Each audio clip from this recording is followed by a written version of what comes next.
Hello dear students, nano chemistry के second lecture में आप लोगों का स्वागत है। अर्लियर लेक्चर में अपने इंट्रोडक्शन पढ़े थे। नैनो केमिस्ट्री किसको कहते हैं, नैनो पार्टिकल्स किसको कहते हैं, जिनकी साइज़ 1 to 100 नैनोमीटर के बीच में रहती है, they are called as nano particles. उनका क्लासिफिकेशन पढ़े थे, ठीक है ना, 0D 1D 2D 3D like that. Then उनके method of preparation, top down bottom up, ऐसे दो प्रोसेस पर अपने डिस्कस किए थे। आगे का पार्ट है उसका फर्दर रिएक्टिविटी है, कैरेक्टराइजेशन है, ठीक है ना। All the parts are important and selected parts are introduce in the nano chemistry part. Okay, just it is the basic and introductory part, not in detail. थोड़ा थोड़ा आप लोगों को करना है सभी पार्ट को, ठीक है। So different types of nano materials, अलग अलग टाइप के नैनो मटेरियल्स कौन से। एक है नैनो पाउडर। नैनो पाउडर किसको कहते हैं, क्या करते हैं, नैनो पाउडर में मटेरियल्स विद क्रिस्टलाइन, लेकिन वो नैनोमीटर स्केल पर आना चाहिए, मतलब 1 to 100 नैनोमीटर, ठीक है ना। आप क्या कर सकते हैं, it can be prepared by electron filament bombardment. जैसा आप लोगों ने मास स्पेक्ट्रोमेट्री के अंदर पढ़ा होगा कि सैंपल पर क्या करते हैं, इलेक्ट्रॉन फिलामेंट से बम्बार्डमेंट करते हैं, वैसे ही कुछ इसके अंदर क्या करते हैं, इलेक्ट्रॉन फिलामेंट बम्बार्डमेंट करके छोटे छोटे नैनो पार्टिकल्स प्रोड्यूस करते हैं, जिनका नेचर कैसा रहता है, क्रिस्टलाइन रहता है, लेकिन वो नैनोमीटर स्केल के अंदर आएंगे, मीन्स 1 to 100 नैनोमीटर, ठीक है ना। दूसरे रहते हैं nano tubes. They are the tiny strips of graphite sheets rolled into tubes, जैसा आपको यहाँ पर दिखाई दे रहे हैं, ठीक है ना। यह है सिंगल नैनो ट्यूब, बाजू वाली है मल्टी वॉल नैनो ट्यूब। इसके अंदर आपको एक ही सिंगल वॉल दिखाई दे रही है पहली सिंगल वाली में, और मल्टी वॉल के अंदर आपको अलग अलग टाइप के केजेस दिखाई दे रहे हैं, ठीक है। Single nano tube and multi wall nano tubes. Okay, so next question arises, why nano materials are so important.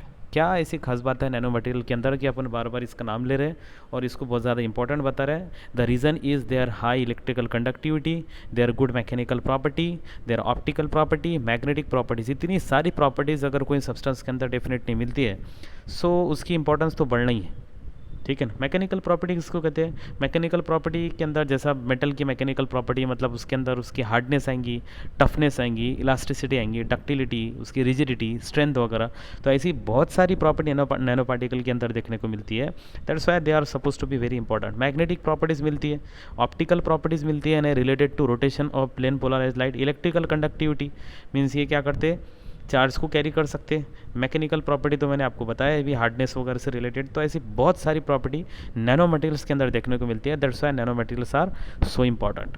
और इससे पहले कल के लेक्चर मैंने आपको ये भी बताया था कि नैनो पार्टिकल को प्रिपेयर करना और उसका ही बल्क मटेरियल लेना, दोनों भी अलग अलग चीज़ है। अगर आप बल्क, जैसे आप रेत लेंगे, रेत सैंड, तो उसकी प्रॉपर्टी अलग रहती है, लेकिन आप रेत के नैनो पार्टिकल प्रिपेयर करेंगे तो उनकी प्रॉपर्टी अलग रहती है। जैसे आप गोल्ड के लेंगे, गोल्ड ऑलमोस्ट कैसा रहता, नॉन रिएक्टिव रहता है। आप लोग गोल्ड यूज़ करते होंगे, बहुत सारे लोग गोल्ड यूज़ करते हैं, लेकिन gold nano particle are so reactive. So उसका रीज़न भी अपने डिस्कस किए थे, रिएक्टिविटी का रीज़न था। आज भी अपन रिएक्टिविटी के रीज़न पर और फिर से एक बार डिस्कशन करेंगे इन डिटेल, कि मेनली जो फैक्टर रहता है वो रहता है उसका surface area. Well, so I nano materials are important, this is one thing. Now characterisation techniques, अब इसमें से एक एक टेक्निक पर स्पेक्ट्रोस्कोपी का एक एक चैप्टर है कैरेक्टराइजेशन टेक्निक के अंदर। जैसा XRD है, एक्सरे डिफ्रैक्शन है, दूसरा टेम है, ट्रांसमिशन इलेक्ट्रॉन माइक्रोस्कोपी, सेम है, स्कैनिंग इलेक्ट्रॉन माइक्रोस्कोपी, STM है, स्कैनिंग टनलिंग माइक्रोस्कोपी, AFM है, एटॉमिक एब्जॉर्प्शन माइक्रोस्कोपी, एक और है डायनामिक लाइट स्कैटरिंग, TLS। इस पर स्पेक्ट्रोस्कोपी का एक एक यूनिट बनता है ये सेमेस्टर में, और कुछ नेक्स्ट सेमेस्टर में XRD वगैरह आपको डिटेल में दिया हुआ है, ठीक है ना। फिर भी मैं आपको इसके कुछ शॉर्ट नोट्स भेज दूंगा, so that you can understand some basic ideas. Otherwise these are not only the 6 several techniques but also 6 units of spectroscopy. समझ में आ रहा है सबको। तो कैरेक्टराइजेशन मतलब क्या, कंपाउंड को पहचानना, कंपाउंड जो अपन ने बनाए उसको आइडेंटिफाई करना, डेट इज कॉल्ड एज उसका कैरेक्टराइजेशन। जैसा अपन यूजुअली जो टेक्निक यूज़ करते रहते हैं, IR, NMR, मास, ऑर्गेनिक कंपाउंड के डिटेक्शन के लिए, ऑर्गेनिक कंपाउंड की पहचान के लिए अपन ये वाली कैरेक्टराइजेशन टेक्निक्स यूज़ करते हैं। वैसे ही नैनो पार्टिकल की कैरेक्टराइजेशन बहुत छोटे रहते हैं ना, 1 to 100 नैनोमीटर, मतलब क्या आई। तो इतने छोटे नैनो पार्टिकल की स्टडी करने के लिए अपने पास में वर्सटाइल स्पेक्ट्रोस्कोपिक टेक्निक्स है, और कुछ अलग स्पेक्ट्रोस्कोपिक टेक्निक है, जैसे like DLS, AFM, STM, SEM TEM as well as XRD is one of the popular technique for the characterisation of nano particles. बहुत इंपॉर्टेंट क्वेश्चन जो एग्जाम में लास्ट ईयर पूछा हुआ था, what is the reason for high reactivity of nano particles. Nano particle की reactivity का क्या कारण है, ठीक है ना। ये आपको मेन पॉइंट इसको थोड़ा सा एलेबोरेट करके डील करके लिखना है आपको। कल के लेक्चर में भी अपने डील किए थे कुछ important points of nano particles. आज भी इसका फर्दर पार्ट देखते हैं। मेन रीज़न जो है उसका वो है surface area. It is one of the principal factors that enhance its reactivity of nano particles. मैं आपको एक सजेशन ये भी दूंगा कि अगर आपने कल का लेक्चर नहीं देखा होगा तो ये लेक्चर को पॉज करके सबसे पहले कल का लेक्चर देख लो। That was the introductory lecture of nano particles. उसके अंदर मैंने बताया था आपको बल्क में और नैनो पार्टिकल में क्या फ़र्क होता है, उसके कैरेक्टराइजेशन, उसकी प्रॉपर्टीज़ कैसे कैसे चेंज होती है। सो ये कुछ चीज़ें अपने इसके पहले के लेक्चर में डिस्कस किए थे। So please watch that video if you want to watch this video. So surface area is one of the important factor that enhance the reactivity of nano particle. And nano particle को जो surface area बहुत ज़्यादा होता है as compare to the bulk के। आप कहेंगे sir bulk के कंपेयर में नैनो का एरिया क्यों ज़्यादा होता है?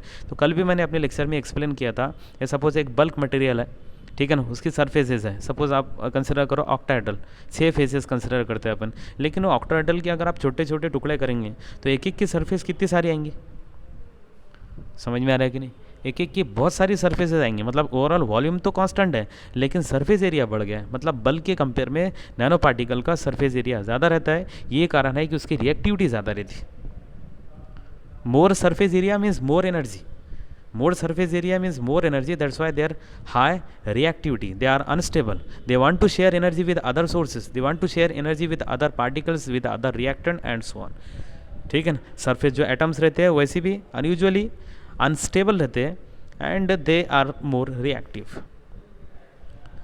ये again one of the important factors affecting the nano particle reactivity. कौन कौन से ऐसे फैक्टर है जो नैनो पार्टिकल की रिएक्टिविटी पर इफेक्ट दिखाते हैं?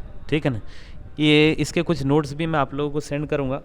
इसको आपको थोड़ा थोड़ा इलेबोरेट करके एग्जाम में लिखना है। फिलहाल मैं यहाँ पर आपके पास में की पॉइंट बता रहा हूँ। कंपोजिशन है, डिफ्यूजन है, ठीक है ना, यानी कौन से टाइप का नैनो पार्टिकल है, डिफ्यूजन प्रॉपर्टी है, ठीक है ना। जैसे गैसीय स्टेट के अंदर डिफ्यूजन आप लोगों ने पढ़ा होगा, बट ये यहाँ पर आपको with respect to nano particle लिखना है। मॉर्फोलॉजी कैसी है, सरफेस केमिस्ट्री कैसी है उसकी, जस्ट लाइक वो आपको सेम और टेम, ठीक है ना। ये टेक्निक से सरफेस के स्ट्रक्चर पता चलते हैं, इलेक्ट्रॉनिक स्ट्रक्चर, इलेक्ट्रॉन्स का arrangement, electric field, crystal face, ठीक है ना। ये सॉलिड स्टेट के टॉपिक है। ज्योमेट्री कैसी है उसकी, उसके हिसाब से भी है। स्पिन अपवर्ड है, डाउनवर्ड है, adsorbate and so on. So interaction with neighbours के साथ क्या है, डिफेक्ट कौन कौन से है, साइज़ कैसी है नैनो पार्टिकल की। So these are the important things related to nano particle reactivity. और वो सबस्ट्रेट के साथ कैसे इंटरेक्ट करते हैं, ठीक है ना। सो ये आपको पॉइंट को इलेबोरेट करके डिटेल में लिखना है। Some factors affecting nano particle reactivity means characterization के कुछ important techniques, factors affecting nano particle reactivity and so on. Okay, so ये भी क्वेश्चन लास्ट ईयर में पूछा हुआ है। एप्लीकेशंस ऑफ नैनो मटेरियल्स, जैसा कि अभी अपने डिस्कस किया कि इसके mechanical property, electrical conductivity, optical activity, magnetic properties बहुत ज़्यादा होती है। That's why they having large number of applications. So chemical और मैकेनिकल अलग अलग टाइप की इसकी प्रॉपर्टीज़ रहती है। तो उसमें से कुछ important applications of nano materials are, number 1 next generation computer chips, ठीक है ना। आप ये पॉइंट को थोड़ा थोड़ा इलेबोरेट करके लिख दीजिए एग्जाम में। हाई सेंसिटिविटी सेंसर्स बनाने के लिए इसका यूज़ करते हैं। बेटर इंसुलेशन मटेरियल्स के लिए इसका यूज़ करते हैं। Phosphorus for high definition TV, LED वगैरह के जो टीवी आते हैं उसके अंदर भी नैनो पार्टिकल यूज़ करते हैं। Low cost flat panel displace, ये भी एलईडी से रिलेटेड ही है। ये आजकल बहुत सारी चीज़ें आ रही है, डिस्प्ले, फ्लैट डिस्प्ले वगैरह, ठीक है ना। Tough and harder cutting tools, जैसा कि आप लोगों ने देखा इनकी मैकेनिकल प्रॉपर्टी बहुत अच्छी है, इलेक्ट्रिकल प्रॉपर्टी वगैरह बहुत अच्छी है, मैग्नेटिक प्रॉपर्टी अच्छी है। तो they are so tough as well as harder cutting tools as well as elimination of pollutants. Pollutants को रिमूव करने के लिए भी नैनो पार्टिकल टेक्निक बहुत ज़्यादा इंपॉर्टेंट है। तो आप अगर छोटे छोटी ये जो पॉइंट्स हैं इनको एग्जाम में डील करके लिखते हैं तो आपको इसके मार्क मिल सकते हैं। डेफिनेटली आप पॉइंट बराबर लिखिए और उसका छोटा छोटा आप थोड़ा सा एलेबोरेशन कीजिए and you can get the required marks. So आपको जस्ट इंट्रोडक्शन ही है नैनो पार्टिकल्स का। ऑलरेडी इसके पहले स्पेक्ट्रोस्कोपी में यूनिट 1 के अंदर टोटल 3 पार्ट हो जा रहे हैं, ठीक है ना। माइक्रो है, उसके बाद में unifying principles and this is last part. Mainly nano technology में या नैनो केमिस्ट्री में आप लोगों को क्या करना है, उसके बेसिक डेफिनेशन एग्जाम में लिखना है, उसके एप्लीकेशन ध्यान में रखना है, कैरेक्टराइजेशन टेक्निक्स याद रखना है और उसका reason for high reactivity of nano particles mean कौन कौन से ऐसे फैक्टर्स है जो नैनो पार्टिकल की रिएक्टिविटी के लिए रिस्पॉन्सिबल है, जिसमें आप लोगों को मेन फोकस करना है उसके सरफेस एरिया पर कि मेनली नैनो पार्टिकल को जो सरफेस एरिया होता है वो बल्क के कंपेयर में कैसा होता है, ज़्यादा होता है। That's why they are suppose to be so reactive, ठीक है ना। आप क्या करना, वीडियो को पॉज करके इसमें से इंपॉर्टेंट पॉइंट लिखते जाना और कल का लेक्चर भी याद से अच्छी तरह से देखना और उसको नोट करना, और कुछ इसके नोट्स मैं आप लोगों के साथ शेयर करूँगा। So today we declare date और unit 1 that is microwave unifying as well as nano chemistry is over. So आप लोग अच्छी तरह से देखिए, जल्दी अपन इस पर टेस्ट डिक्लेयर करेंगे। So be prepared well. Thanks for watching. Thank you very much.